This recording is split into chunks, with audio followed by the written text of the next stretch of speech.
Barong Landung yang selama ini dikenal sebagai salah satu ikon budaya Bali ternyata menyimpan makna filosofis dan teologis yang sangat dalam.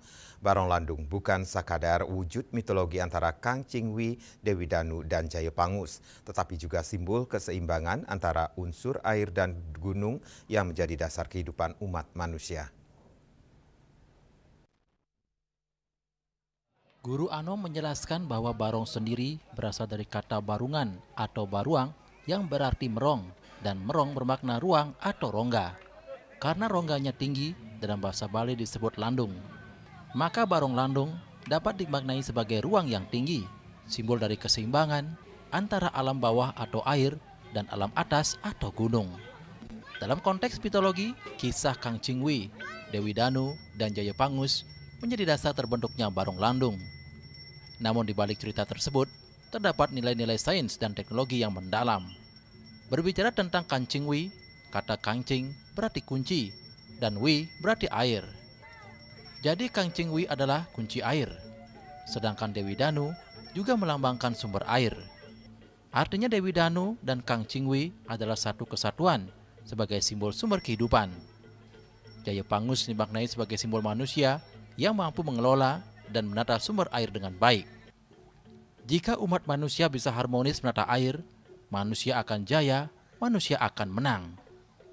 Oleh karena itu, barong landung menjadi bentuk visualisasi pentingnya menjaga keseimbangan dan keharmonisan alam, terutama antara unsur air dan tanah. Barong landung laki-laki yang berwarna hitam sering diidentikan dengan gunung, sementara yang perempuan, Kang Chingwi, menggambarkan unsur air dan bumi. Keduanya adalah simbol dualitas yang saling melengkapi dalam menjaga keseimbangan alam semesta. Nah, kalau kita berpikir kedua ini, makanya konsep ada segara, giri, pasir, ukir, air, dan gunung ini menjadi hal yang sangat vital ketika kita berbicara masalah kehidupan. Di sisi lain, dari warna barong landung itu sendiri, kita juga melihat ada putih dan hitam. Nah, putih adalah terang, hitam adalah gelap. Ketika seimbangnya hitam dan gelap dan terang ini adalah terjadinya kesejahteraan juga.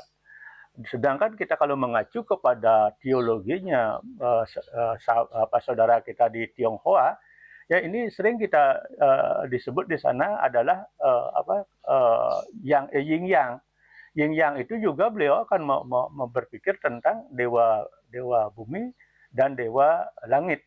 Nah, sama dengan kita, ya, pertiwi dan akasa. Nah, inilah konsep-konsep yang kemudian diteologikan. Nah, dimitologikan. Di sisi lain, bisa kita perbandingkan dengan apakah ini sejarah dimitologikan, apakah mitologi yang memang disejarahkan.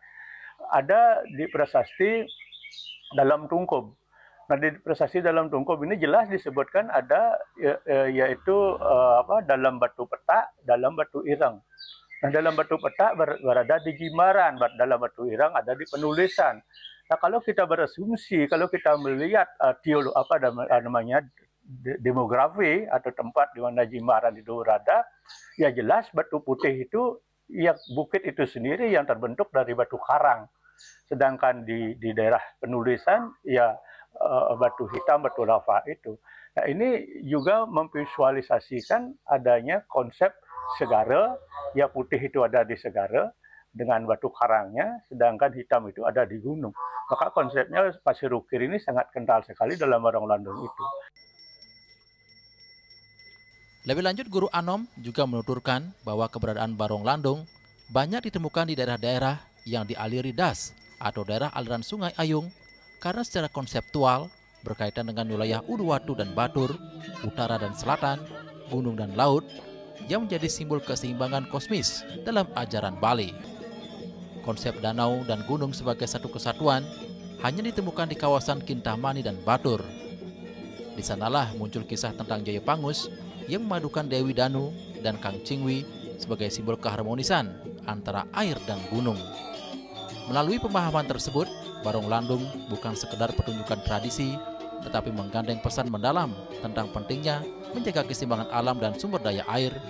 Kang Chingwi dan Dewi Danu adalah satu kesatuan yang harus ditata dan dijaga keharmonisannya agar membawa kesejahteraan bagi kehidupan.